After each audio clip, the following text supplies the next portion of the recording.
besar, ajaib dan mulia. Kau Yesus yang selalu membuatku terpesona. Segala pujian bagimu. Kalau di Alkitab ya nanti Tuhan. judul berikutnya Nabi sebagai penyambung lidah Allah, diambil dari Amos 3. Kita buka bersama-sama Bapak Ibu.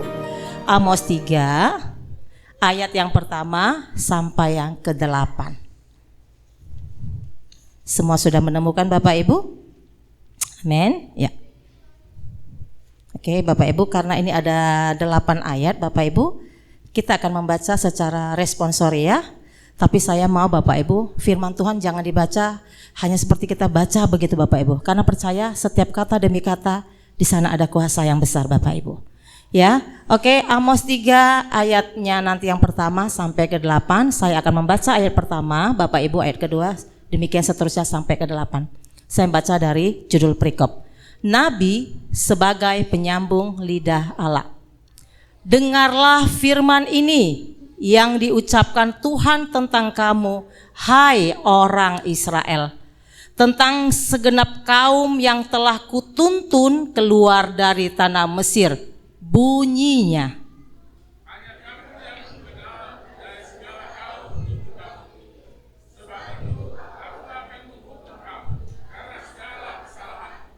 berjalankah dua orang bersama-sama jika mereka belum berjanji?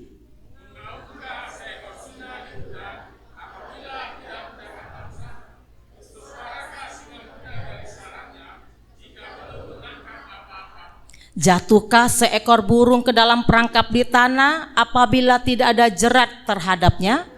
Membingkaskah perangkap dari tanah jika tidak ditangkapnya sesuatu?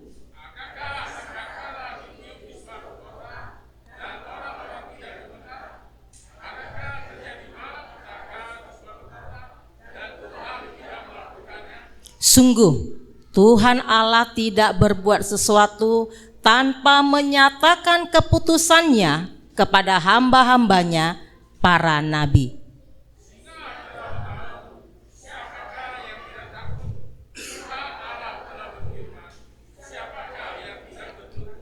Ya, demikian firman Tuhan Bapak Ibu.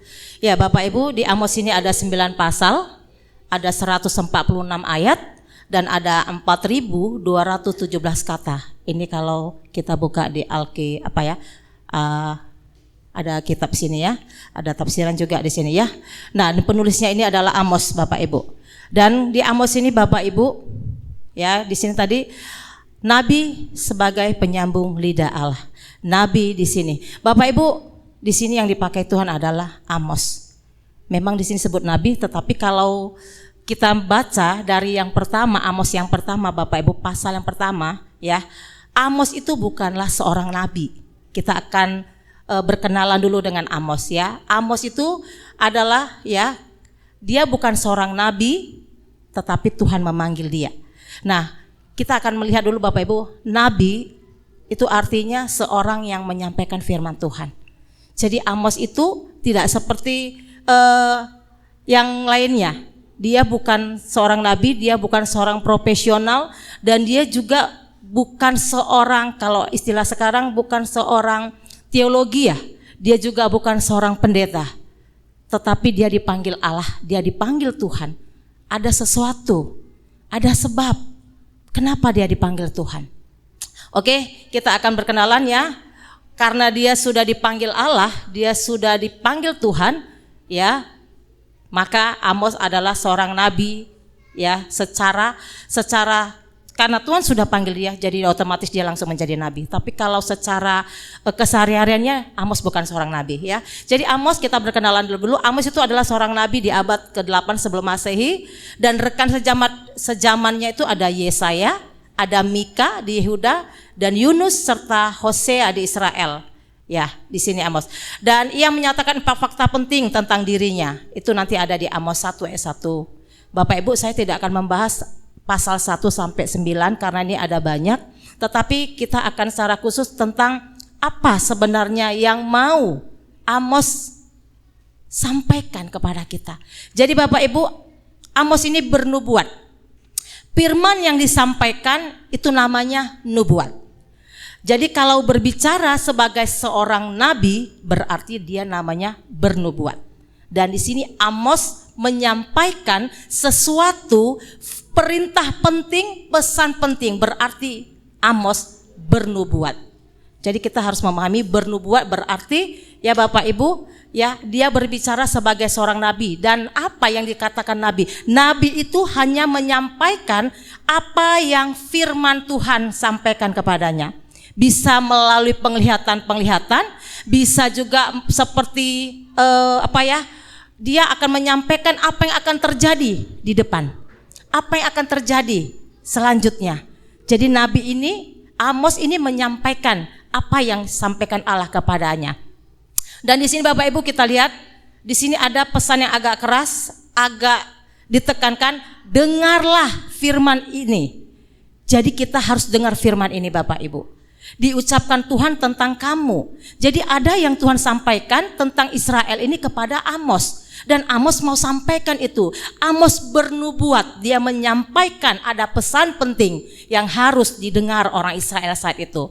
Hai katanya, orang Israel tentang segenap kamu yang telah kutuntun keluar dari tanah Mesir, bunyinya katanya.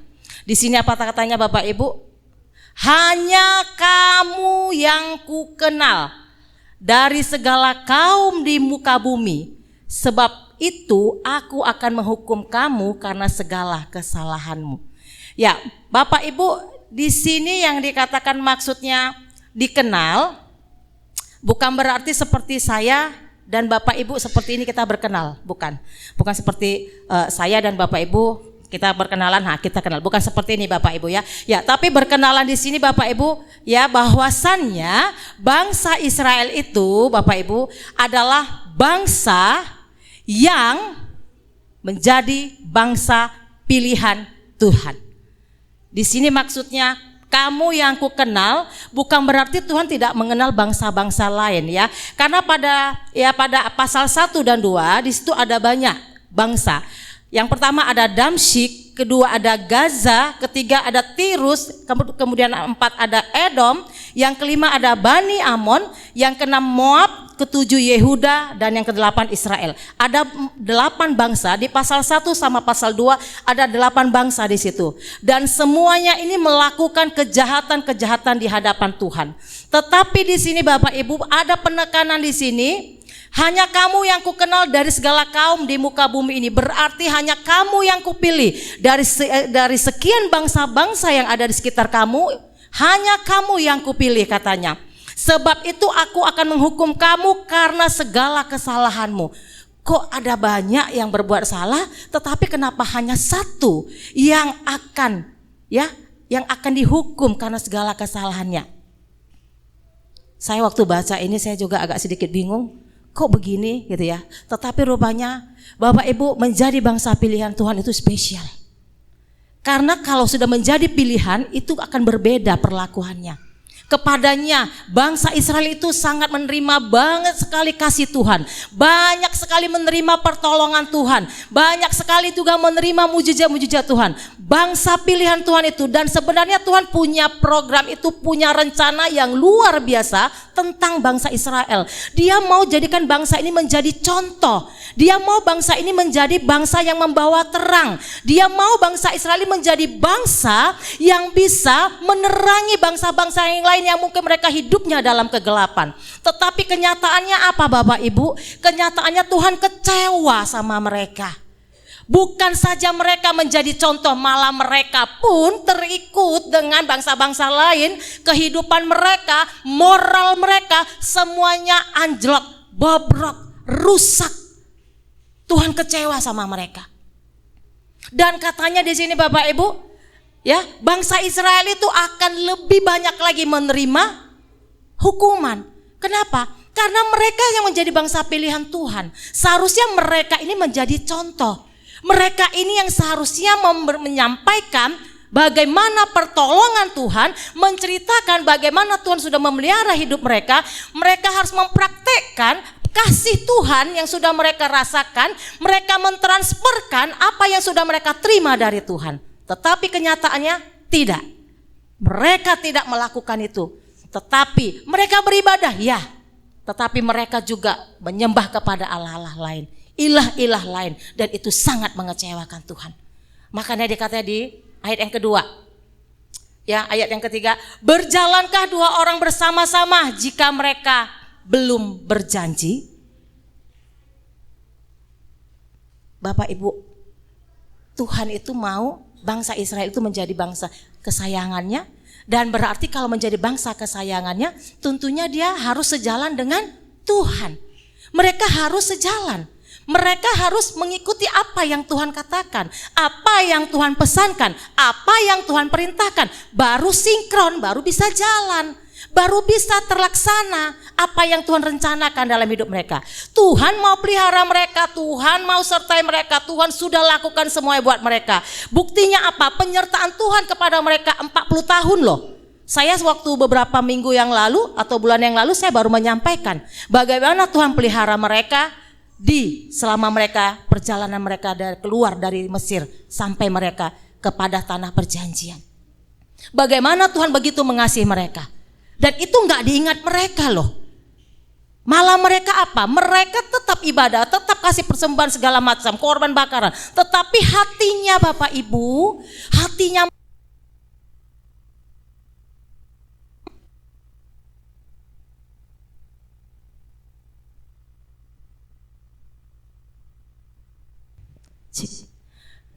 ya, tetapi hatinya masih kepada yang lain. Tuhan gak bisa dibohongin, Allah gak bisa kita buat seperti itu. Makanya dikatakan, bisa gak berjalan gak katanya? Gak bisa, gak akan bisa berjalan. Jawabannya tidak.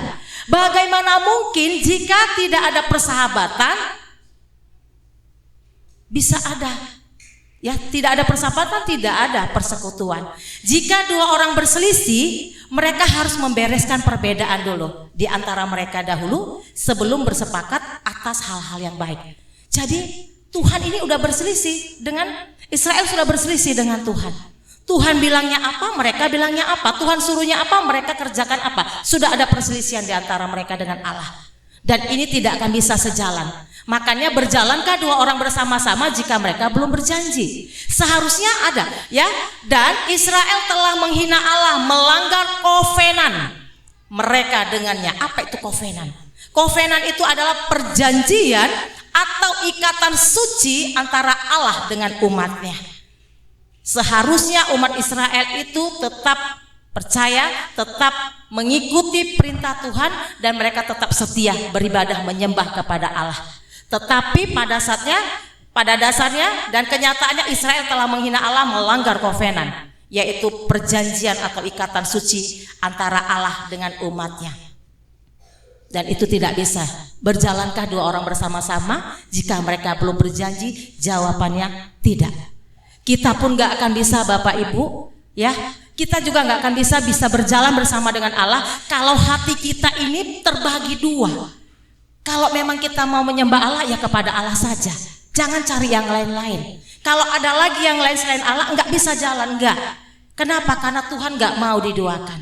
Dia enggak suka disepertikan itu. Apalagi kita sudah komitmen, aku mau percaya kepada Tuhan, aku mau beribadah kepada Tuhan, aku mau setia. Tetapi, hello Bapak Ibu, manusia enggak bisa membaca apa yang kita pikirkan, hati kita enggak tahu. Tapi Tuhan Allah tahu. Ya, jadi Bapak Ibu, berjalankah dua orang bersama-sama jika mereka belum berjanji? Tidak bisa. Jadi harus dulu diselesaikan. Kalau ada perselisihan, kalau ada yang tidak benar, harus diselesaikan dulu. Baru bisa berjalan, baru bisa dibincangkan, baru bisa kembali dibicarakan hal-hal apa, hal-hal baik apa yang akan dilakukan, yang akan direncanakan, dan yang akan dikerjakan Bapak Ibu ya. Jadi di sini Bapak Ibu, di Kejadian ya Allah bertentangan dengan Allah, maka Allah akan bertindak melawan kamu. Itu ada di Imamat 26 ayat 23 sampai 24. Boleh kita buka bersama Bapak Ibu? Imamat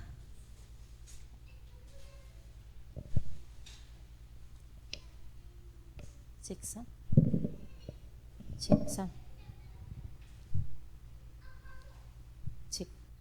Kita buka Imamat 26 ayat 23 sampai yang ke-24.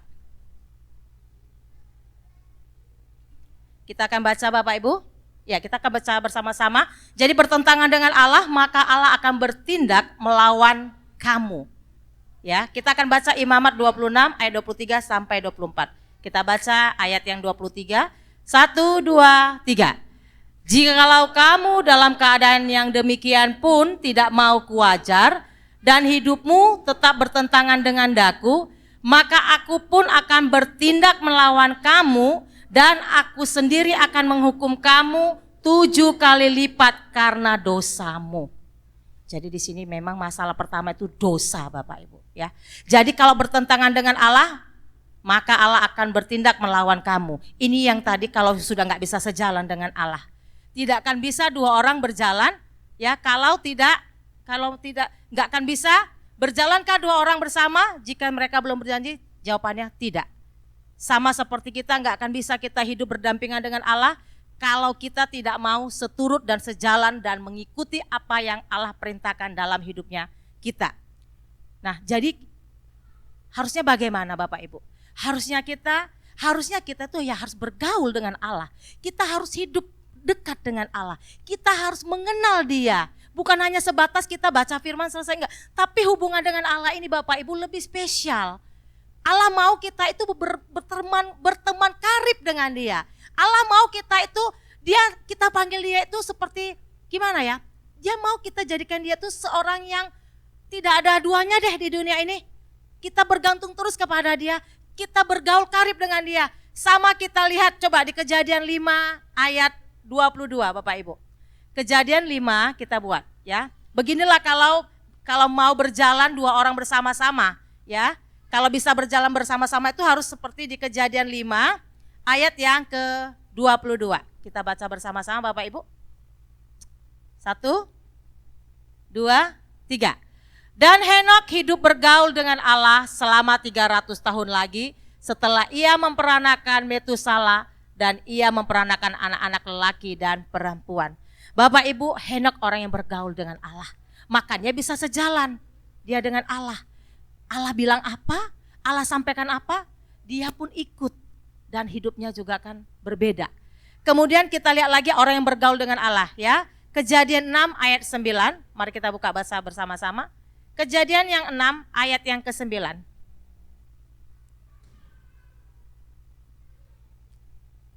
Sudah Bapak Ibu? Kejadian 6 ayat 9, demikian firman Tuhan. Kita baca bersama-sama. 1, 2, 3. Inilah riwayat Nuh. Nuh adalah seorang yang benar dan tidak bercela di antara orang-orang sezamannya. Dan Nuh itu hidup bergaul dengan Allah. Jadi harus hidup bergaul dengan Allah. Ya Bapak Ibu. Kemudian Bapak Ibu kita buka lagi Kejadian 17. Kita akan lihat, ini kita masih di Amos ayat yang pasal yang ketiga Bapak Ibu ya. Kita buka Kejadian 17. Ayat yang pertama. Kita baca bersama-sama, 1, 2, 3. Ketika Abram berumur 99 tahun, maka Tuhan menampakkan diri kepada Abram dan berfirman kepadanya, Akulah Allah yang Maha Kuasa, hiduplah di hadapanku dengan tidak bercela. Tuhan pilih mereka juga Bapak, itu pilih Abraham. Supaya apa? Supaya bisa mereka berjalan bersama-sama, ya. Supaya bisa Tuhan sampaikan apa yang Tuhan mau katakan, supaya bisa Tuhan melalui mereka tercapai apa yang Tuhan sebenarnya mau lakukan dalam hidup manusia. Dan kita bisa buka Bapak Ibu bagaimana sebenarnya hidup yang seimbang itu di 2 Korintus 6, mari kita buka bersama. 2 Korintus 6 ayat 14 sampai 16. Jadi Bapak Ibu, berjalankah dua orang bersama-sama jika mereka belum berjanji? Tadi jawabannya tidak. Dan kita akan lihat 2 Korintus 6 ayat 14 sampai 16. Kita akan baca ayat 14. 1, 2, 3. Janganlah kamu merupakan pasangan yang tidak seimbang dengan orang-orang yang tak percaya. Sebab persamaan apakah terdapat di antara kebenaran dan kedurhakaan?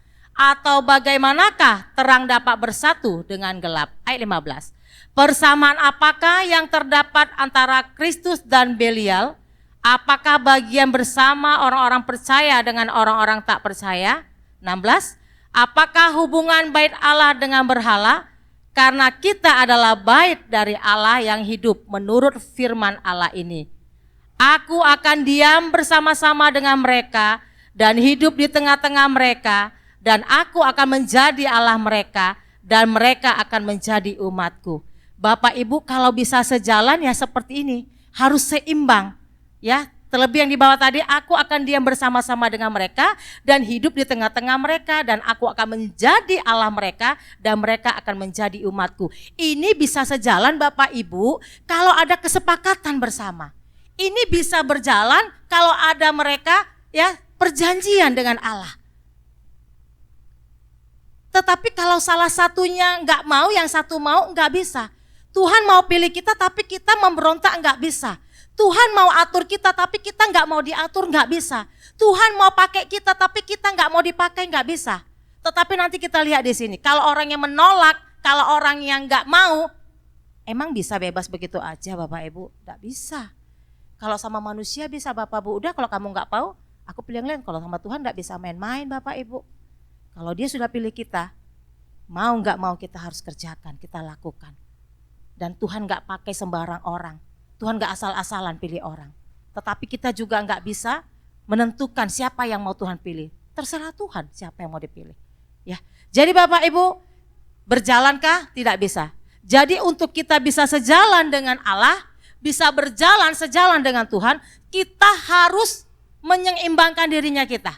Kita harus mau, buka hati, harus mau. Kalau nggak mau nggak bisa. Makanya harus ada kesepakatan, harus ada perjanjian. Jangan bermain-main dengan yang namanya janji dengan Allah. Kalau memang sudah diputuskan hidup kita percaya kepada Tuhan, maka hiduplah sesuai dengan rencana Tuhan. Kalau kita sudah katakan Yesus sebagai Tuhan dan Juru Selamat hidupku saat ini Bapak Ibu, maka marilah percayanya hanya kepada Yesus. Jangan cari Allah-Allah lain, jangan percaya kepada yang lain, jangan kita mendua hati, itu tidak akan bisa sejalan ya, karena Tuhan nggak mau seperti itu, tidak ada keseimbangan. Dan kita lihat lagi Bapak Ibu di sini, kita masih kembali tetap ke Amos. Ya, kemudian tadi di ayat yang keempat Bapak Ibu ya. Mengaumkah seekor singa di hutan apabila tidak mendapat mangsa? Bersuarakah singa muda di sarangnya jika belum menangkap? Ya, jika belum menangkap apa-apa? Ya, di sini Bapak Ibu, mengaumkah seekor singa di hutan? Ya, apabila tidak mendapat mangsa? Jawabannya tidak. Karena ia akan mengaum kalau dia melihat mangsanya. Allah juga tidak akan memberikan kepada kita peringatan baik melalui ancaman firman-Nya maupun melalui penghakiman yang lebih ringan jika jika kamu tidak menjadikan dirimu mangsa murka-Nya melalui dosa-dosamu. Jadi Bapak Ibu, di ayat yang keempat, ayat yang kelima, Bapak Ibu di sini ya Bapak Ibu, di sini tentang sebenarnya Tuhan itu, Allah itu nggak akan melakukan apa-apa kalau kita itu nggak buat masalah, karena Dia sangat mengasihi kita. Makanya tadi mengaumkah seekor singa di hutan apabila tidak mendapat mangsa? Tidak. Tuhan gak akan memberikan kita peringatan, Tuhan gak akan memberikan kepada kita ancaman firman-Nya kalau kita itu baik, kalau kita tuh sejalan dengan Dia. Tetapi kalau ada dosa dan terus kita hidup di dalam dosa, Tuhan gak tahan melihatnya. Makanya Tuhan kasih peringatan, ya. Dia pakai nabi sebagai penyambung lidahnya, penyampai perkataannya, bernubuat tentang kebenaran firman Tuhan. Itu yang Tuhan mau sampaikan hari ini Bapak Ibu buat kita. Dan di sini juga apa tadi? Di Amos 3 ayat yang 5, jatuhkah seekor burung ke dalam perangkap di tanah apabila tidak ada jerat terhadapnya? Jawabnya tidak. Alam tidak memasang perangkap bagi makhluk-makhluk, tetapi keahlian manusialah yang melakukannya. Seekor burung tidak jatuh ke dalam perangkap secara kebetulan, tetapi karena rancangan penangkapnya. Demikian jugalah Bapak Ibu penyelenggaraan Allah. mempersiapkan kesukaran bagi orang berdosa, dan itu terjadi karena perbuatan tangan mereka sendiri, mereka terjerat. Karena bukan dari debu terbit bencana, melainkan keadilan Allah dan kejahatan kitalah yang akan menghajar kita. Jadi Bapak Ibu gak ada yang kebetulan. Gak ada, sekarang ada istilah tidak ada asap kalau tidak ada api. Gak akan terjadi sesuatu, gak akan tuh Allah itu marah, gak akan Allah itu menyampaikan murkanya kalau tidak ada yang kita lakukan. Kalau tidak ada yang dilakukan oleh manusia. Karena dia sudah sangat bagaimana ya, kecewa. Sehingga dia murka. Dan dia sampaikan, Bapak ini masih sampaikan Bapak Ibu. Ini yang disampaikan di Amos ini Bapak Ibu, ini yang akan terjadi. Ini akan terjadi kalau mereka tidak berbalik kepada Allah dan tidak bertobat. Dan kalau mereka tidak mau mendengarkan perintah Allah, firman Allah, inilah yang akan terjadi. Ya Bapak Ibu. Tidak ada apapun Bapak Ibu selain pertobatan. Pertobatan mereka lah yang dapat melepaskan mereka dari jerat. Sebab terlepaskah atau membingkaskah perangkap dan tanah dari tanah yang dipasang si penangkap dengan sengaja jika tidak ditangkapnya sesuatu sesuai rencananya. Demikian juga Allah. Allah tidak akan mengangkat penderitaan yang telah dikirimnya sampai penderitaan itu selesai melaksanakan tugasnya. Jadi Bapak Ibu hati-hati. Peringatan hari ini bukan hanya disampaikan kepada orang Israel. Apakah kita mau menunggu juga Nabi Amos datang ke tandang pasar 7 Cina ini baru kita percaya? Tidak perlu lagi seperti itu Bapak Ibu. Kalau kita tunggu sampai hari raya Keleng pun enggak datang Nabi Amos lagi ke pasar 7 ini. Tetapi semuanya Bapak Ibu sudah disampaikan di firman Tuhan. Semuanya sudah diceritakan di firman Tuhan. Jadi hari ini jangan juga kita seperti bangsa Israel. Kami kan bangsa kesayangannya. Gak mungkinlah kami dihukum. Siapa bilang? Malah mereka akan dihukum lebih berat. Karena mereka yang sudah terima begitu banyak kasih Allah. Mereka sudah dipilih Allah. Mereka mau dijadikan contoh. Sama seperti kalau di istilah sekarang ini, saya tarik ke dunia pendidikan. Sekarang ini ada yang namanya sekolah sekolah penggerak. Ya, di TK ada sekolah penggerak. Jadi sekolah penggerak ini Bapak Ibu spesial dari sekolah-sekolah TK yang lain. Mereka mendapat bantuan lebih, tetapi apa program pemerintah mereka harus praktekkan dan mereka harus mengajarkan kepada sekolah-sekolah lain. Kalau tidak mereka yang akan pertama kali ditegur, mereka akan pertama kali akan diminta pertanggungjawabkan. Demikian juga bangsa Israel. Mereka kan jadi bangsa pilihan Tuhan. Tuhan mau mereka itu jadi contoh. Tuhan mau mereka itu membawa bangsa-bangsa yang lain itu kalau bisa ya mendekat sama Tuhan juga. Tetapi yang terjadi malah mereka juga yang ikut-ikutan kepada bangsa yang lain. Makanya dibilang kamu akan lebih berat hukumanmu. Sama kalau kita tarik ke dalam hidupan kita sekarang ini Bapak Ibu. Kita sudah jadi anak Tuhan. Kita mungkin sudah membaptis, sudah memberikan diri untuk dibaptis. Kita juga percaya bahwa Yesus sebagai Tuhan dan Juru Selamat hidupnya kita. Kita percaya Bapak Ibu. Tapi, ada tapinya. Tapi apa yang dilakukan orang-orang yang tidak mengenal Allah, kita juga lakukan itu. Makanya hukuman kita juga nanti lebih berat. Seharusnya kita membawa terang bagi mereka. Yang gelap ketika kita hadir mereka jadi terang. Kita kalau sampai kita terang ini masuk ke gelap dan kita juga jadi gelap, maka pertanggungjawaban kita akan lebih besar, lebih berat di hadapan Tuhan. Makanya hati-hati Bapak Ibu. Jadi hari ini kalau kita katanya sudah aku hidup di dalam Tuhan Yesus, jangan main-main. Yesus ada Tuhan dan Juru Selamatku, jangan main-main. Jangan main-main dengan Tuhan. Jangan permainkan Tuhan dan jangan buat aneh-aneh di belakang Tuhan. Gak bisa kita tutupi Bapak Ibu. Maaf ini memang agak keras. Memang firman itu yang enak didengar tuh firman yang cerita berkat.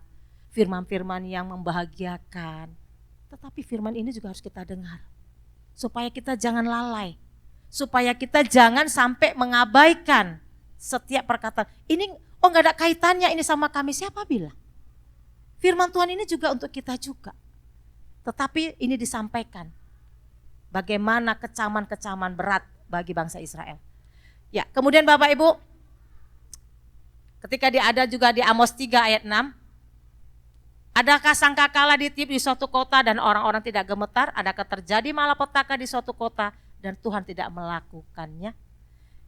Di sini supaya apa Bapak Ibu? Supaya mereka tahu bahwa semua kesesakan mereka berasal dari tangan penyelenggaraan Allah dan dari rancangan kehendaknya. Adakah terjadi malapetaka di sebuah kota, di sebuah keluarga, di sebuah bangsa dan Tuhan tidak melakukannya, menetapkannya dan melaksanakan apa yang telah ditetapkannya? Bencana akibat dosa itu berasal dari diri kita sendiri, perbuatan kita sendiri. Tetapi akibat buruk dan kesesakannya, baik pribadi maupun orang banyak datang dari Allah dan merupakan perbuatannya. Maksudnya di sini Bapak Ibu, ya. Ada banyak, biarlah mereka tahu bahwa semua kesesakan mereka berasal dari Allah. Di sini Tuhan mau memberitahu Bapak Ibu, supaya mereka tahu ya, adakah sangkakala ditiup di suatu kota dan orang-orang tidak gemetar. Tuhan mau ya memberitahukan kepada mereka bahwasannya Tuhan itu sanggup loh melakukan apapun juga. Tuhan bisa loh melakukan apapun juga. Dosa, kesalahan, kesesakan yang mereka lakukan itu perbuatan mereka. Tetapi akibat dari perbuatan mereka itu, kalau mereka nggak bertobat Bapak Ibu, akibatnya itu dari Tuhan. Jadi makanya jangan main-main dengan dosa. Di sini Tuhan mau hanya satu. Mereka mau bangsa Israel itu berbalik, dengar firman Allah, jangan keraskan hati, jangan duakan Tuhan. Ini yang Tuhan mau dari firman ini Bapak Ibu. Siapapun yang dipakai sebagai alat Allah, pelakunya tetap Tuhan. Siapapun yang dipakai Tuhan untuk menyampaikan, tetapi semuanya itu berasal dari Allah. Dan dari mulut Tuhan sendirilah akan keluar apa yang buruk dan apa yang baik. Bapak Ibu kalau kita baca semua, memang ini keras. Tapi nanti kalau di ayat yang ke pasal yang 9 Bapak Ibu, enggak seperti yang kita baca seperti ini. Kalau terjadi pertobatan. Kemudian di Amos yang ketiga ayat 7, di situ dikatakan Bapak Ibu, sungguh Tuhan Allah tidak berbuat sesuatu tanpa menyatakan keputusannya kepada hamba-hambanya, para nabi. Ya, di sini supaya Bapak Ibu, biarlah mereka tahu bahwa nabi-nabi mereka yang telah memberi mereka peringatan akan penghakiman yang akan datang, tidak menyampaikan apapun kepada mereka selain apa yang telah mereka terima dari Tuhan untuk disampaikan kepada umatnya. Jadi apapun Bapak Ibu yang disampaikan di firman Tuhan ini, para nabi dipakai, mereka tidak bernubuat hasil dari pikiran dan perkataan mereka sendiri. Tetapi semuanya itu berasal daripada Allah. Mereka semuanya itu berasal daripada Allah, enggak sembarangan menyampaikan. Dan itu harus disampaikan, enggak bisa kalau tidak disampaikan. Ya Bapak Ibu, jadi sini Bapak Ibu, kemudian di Amos 3 ayat 8. Mendengar auman singa, Allah ada kalanya bagaikan singa seperti singa muda bagi kaum Yehuda. Itu nanti Bapak Ibu kita bisa lihat di Hosea 5 ayat 14. Singa mengaum sebelum mencabik-cabik mangsanya. Begitu jugalah Allah memperingatkan sebelum ia melukai. Jadi Allah itu kadang-kalanya bagaikan singa. Dan singa mengaum sebelum mencabik-cabik mangsanya. Begitu jugalah Allah memperingatkan sebelum ia melukainya. Dan Bapak Ibu dari Nas Amos 3 ayat 7 sampai 8, Tuhan tidak melakukan apa-apa berhubungan dengan umatnya Israel tanpa lebih dahulu menyatakan rancangannya kepada para nabi. Ketika Allah berbuat begitu, mereka terdorong untuk bernubuat dan memperingatkan umat itu akan ancaman hukuman Allah. Jadi Bapak Ibu di sini kita bisa lihat di Amos 3 ayat yang pertama sampai 8 Bapak Ibu. Ada pesan penting harus kita dengar.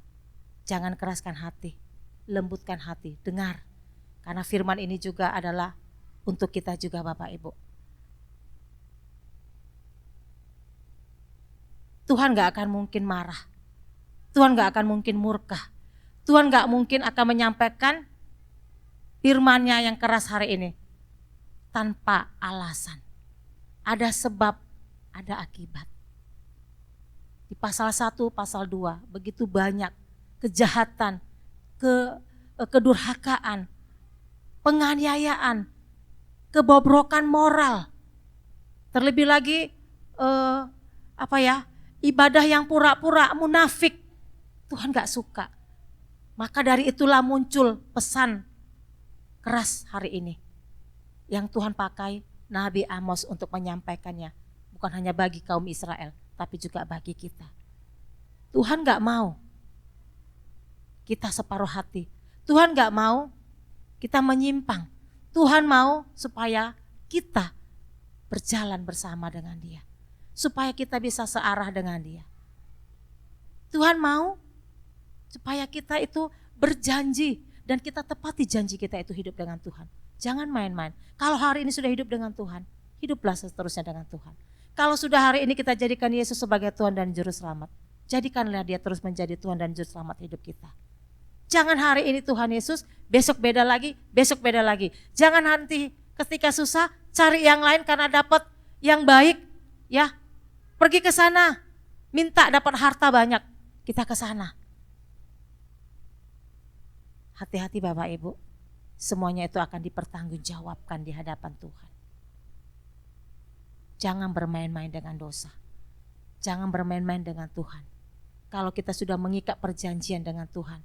Perjanjian apa? Bahwasanya kita akan percaya dan mengikut Dia sampai selama-lamanya. Kita tidak akan meninggalkan Allah. Kita percaya kepadanya. Kita serahkan hidup kita ke dalam tangannya.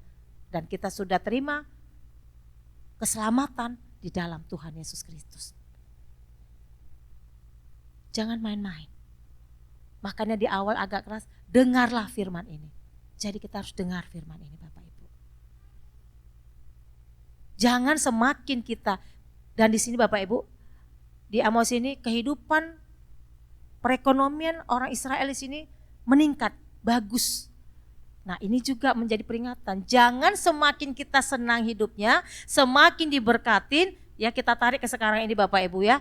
Semakin kita diberkati, semakin kita hidupnya nyaman, semakin kita memiliki segalanya, semakin hidup kita anak-anak semua diberkati.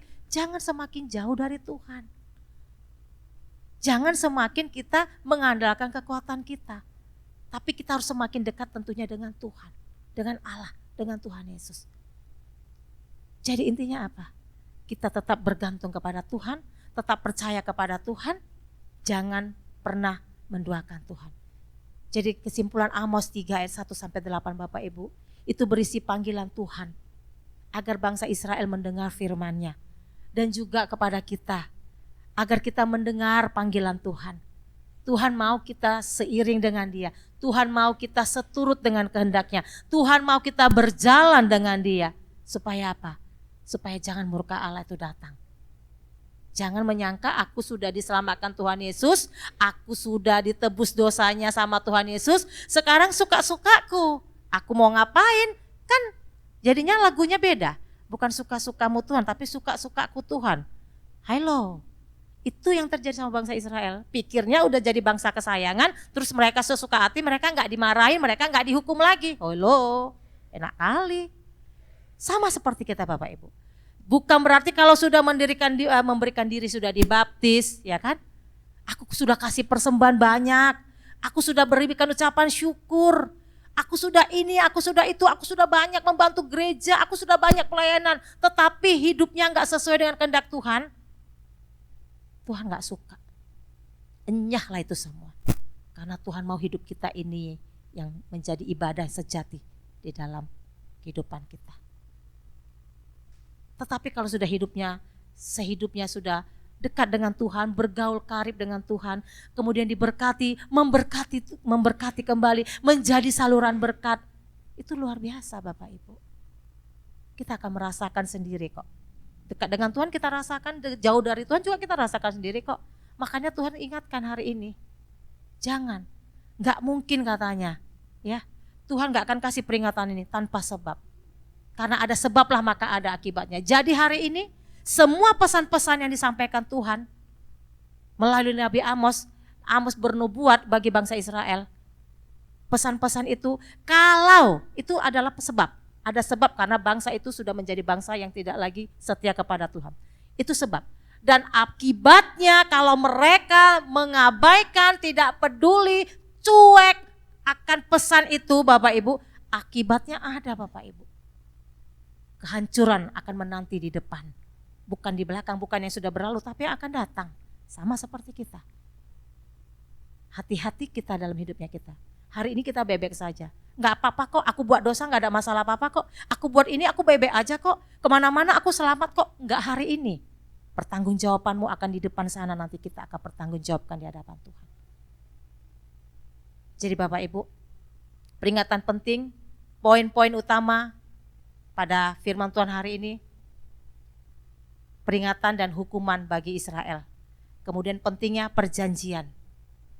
Kemudian ada analogi, tanda ataupun persamaan atau kiasan.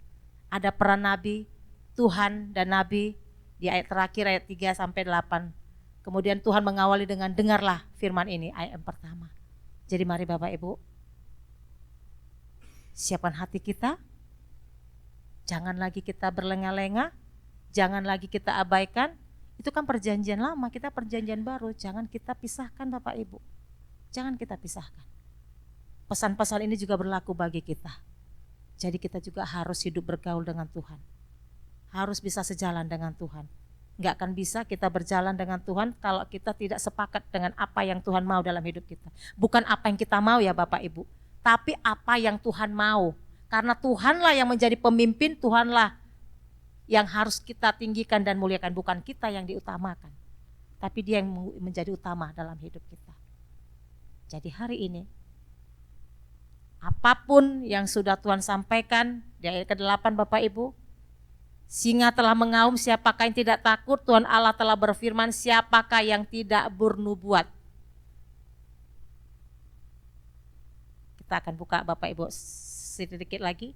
Saya akan buka versi mudah dibaca ya Bapak Ibu buat kita semua. Oke. Jika singa mengaum, manusia ketakutan. Jika Tuhan Allah berbicara, para nabi bernubuat. Itu versi mudah dibaca Bapak Ibu. Kalau di ayat ke-7, ketika Tuhan Allah memutuskan untuk melakukan sesuatu, pertama-tama dikatakannya kepada hambanya para nabi. Itu versi mudah dibaca. Jadi Bapak Ibu, Tuhan tidak akan melakukan apapun juga pada masa itu. Tidak ada apapun juga yang akan dilakukan Allah tanpa Dia memberitahukannya. Tidak tiba-tiba. Tidak seperti ada pembesar-pembesar langsung sidak. Tidak ada pemberitahuan datang ke tempat langsung ketahuan semua apa yang kerja. Enggak. Tuhan kasih peringatan-peringatan. Tuhan kirimkan para nabi untuk bernubuat. Tetapi kalau itu diabaikan, maka akan ada akibatnya. Sama seperti kita hari ini. Sudah ada banyak pesan-pesan disampaikan kepada kita. Banyak berita-berita firman Tuhan disampaikan kepada kita melalui Alkitab. Kalau kita enggak peduli, kalau kita abaikan, kalau kita cuek Bapak Ibu, maka akan ada akibatnya dalam hidupnya kita. Jadi hari ini jangan cuek. Kalau dengar firman Tuhan, kita dengarlah sungguh-sungguh. Komitmenlah kita mau hidup dengan Tuhan. Berjalan bersama dengan Tuhan. Supaya apa? Supaya kita bisa selaras dengan Tuhan. Supaya kita bisa melihat bagaimana dan menikmati bagaimana indahnya hidup dengan Tuhan. Amin Bapak Ibu. Jadi mari Bapak Ibu. Jangan juga hanya di rumah, diam berduduk, takut kemana-mana, nanti kalau aku bergaul kemana-mana aku takut dosa. Enggak seperti itu, percayalah. Penyertaan Tuhan selalu ada bagi kita. Tetapi jangan pernah melupakan dan melibatkan Tuhan dalam hidupnya kita. Jadi hari ini Bapak Ibu, mari kita dengarkan panggilan Tuhan. Dengar suara Tuhan. Jangan abaikan. Karena peringatan ini juga berlaku bagi kita. Tuhan Yesus telah datang ke dunia ini menjadi Tuhan dan Juru Selamat hidup kita. Dan Dia mau kita menjadi anaknya. Jadi kalau anak itu enggak memberontak sama bapaknya, anak itu harus ikut dan turut pada bapaknya. Kalau anak itu salah, pasti ditegur. Ditegur melalui firman. Kalau udah ditegur enggak mau juga, ya kena ketok, dihukum. Tetapi hukuman bapak kepada anak adalah hukuman untuk mendidik. Supaya anak-anaknya menjadi anak-anak yang setia, anak-anak yang bermoral, anak-anak yang takut akan Tuhan, anak-anak yang setia, anak-anak yang tidak sembarangan, anak-anak yang menjaga hidupnya, menjaga perilakunya, dan menjaga tingkah segala hidupnya juga Bapak Ibu. Itu yang Tuhan inginkan dalam hidup kita. Kalau kita tarik dalam hidup kita sekarang, bagaimana Bapa kita, bagaimana Tuhan Yesus, kita harus seperti Bapaknya kita toh, supaya kita bisa sejalan kan. Kalau Tuhannya Tuhan Yesus, berarti anak-anaknya harus memiliki karakter Tuhan Yesus.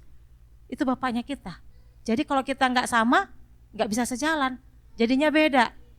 Ya, jadi Bapak Ibu, melalui firman Tuhan hari ini, mari jangan diabaikan. Kalau Tuhan sudah berfirman, siapakah yang tidak berbuat?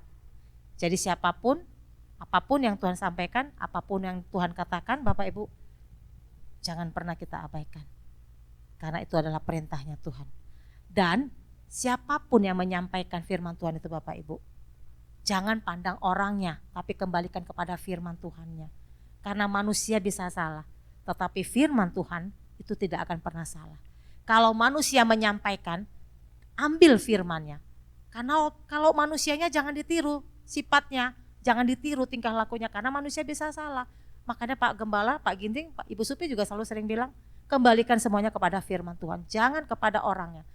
Orang itu bisa salah, manusia bisa silap, tetapi firman Tuhan gak akan salah.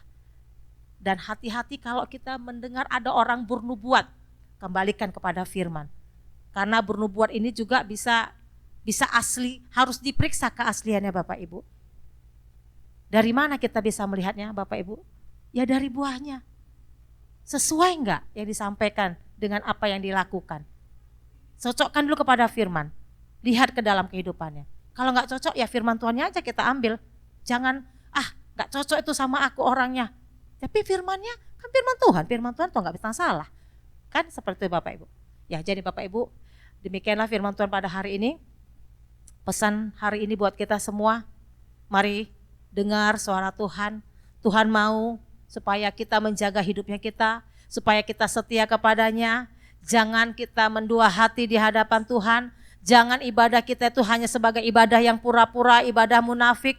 Tetapi dengan kudus, dengan hati yang tulus, benar-benarlah kita beribadah kepada Tuhan. Tidak ada yang tersembunyi di hadapan Tuhan. Tuhan semua tahu.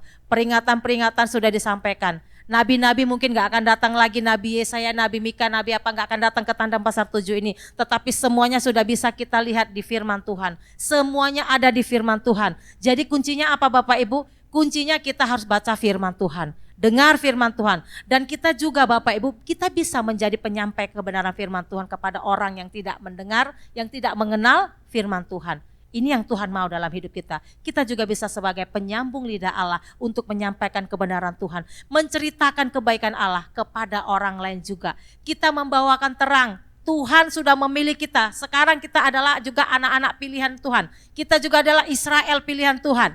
Dan kita harus menjadi contoh dan teladan. Bukan menjadi batu sandungan kepada orang lain. Harus beda hidup kita dari orang lain. Karena apa? Kalau kita aneh-aneh, kalau kita nggak setia, kalau kita yang salah Bapak Ibu, hati-hati. Orang yang tidak mengenal Allah dihukum, tapi hukuman kita akan lebih berat. Karena apa? Karena kita sudah terima kasih Allah. Kita sudah terima semuanya dan kita sudah mengikat janji bahwasanya aku akan setia kepada Tuhan. Tetapi pada akhirnya kita melanggar apa yang kita janjikan kepada Tuhan. Jadi hati-hati hari ini Bapak Ibu. Dan saya percaya kita semua sudah dengar firman ini, dan firman ini tidak akan berlalu begitu saja. Membuatku terpesona, segala pujian bagimu ya